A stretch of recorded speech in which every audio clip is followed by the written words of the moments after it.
How to customize your email signature in Outlook. Hello guys, this is Atticus and welcome back to another video. In today's video, I'm going to teach you how you can customize your email signature in Outlook.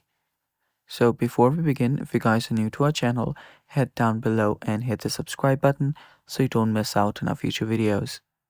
Also, press the bell icon so you get notified when we release our new videos. Now, without any further ado, let's begin. So the first thing that you'll need to do is open up your Outlook app. After you've opened up your Outlook app, make sure you're logged in as well. Then tap on the top left corner on the profile icon, and on the bottom left, you'll find a settings icon. So tap on the gear icon there, and you should be on your settings. Under settings, you'll find quick settings, and under there, you'll find signature. Tap on signature, and from here, you should be able to change your signature. So you can here type in your name, your address, or any of your post,